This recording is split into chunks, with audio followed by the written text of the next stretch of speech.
C'est quoi? Alors, remarquez bien ce qui se passe.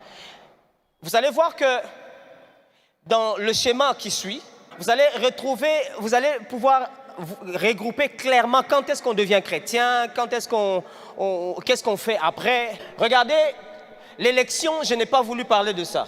L'appel, regardez, depuis l'appel à l'évangile, ou l'appel de l'évangile, jusqu'à une partie de la sanctification, c'est de là qu'on parle du fait de devenir chrétien.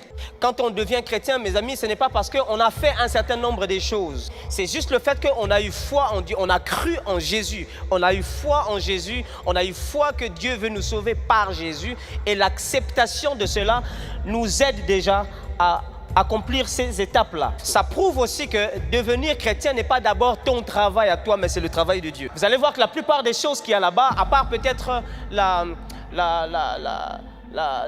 conversion qui a besoin de ta foi, mais en grande partie, c'est Dieu qui est à l'œuvre. Et même la sanctification, c'est pour ça que dans la Bible, vous voyez des versets où c'est Dieu qui nous sanctifie. Mais après, une autre partie de la sanctification, mélangée avec la persévérance, et ça, c'est le développement du caractère d'un chrétien.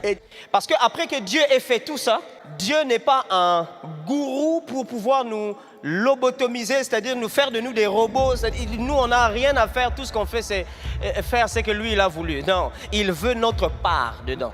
Et nous avons donc une partie de la sanctification fait partie du développement de notre caractère ainsi que la persévérance. Et c'est ça d'ailleurs qui nous aide à persévérer. Après quoi vient la mort? La mort est simplement une cessation de vie sur terre. Ça ne veut pas dire qu'on n'est plus. Non, on cesse de fonctionner sur la terre. Et puis vient la glorification. La glorification concerne le retour de Christ. C'est quand Christ viendra que la glorification va avoir lieu. Donc littéralement, l'œuvre du salut commence par Dieu et finit par Dieu lui-même. C'est lui-même qui a commencé. Comme dit ce chant, c'est Dieu qui a commencé. Amen. Et puis c'est lui-même qui va finir. Et quand il va finir, nous, on ne pourra même rien faire.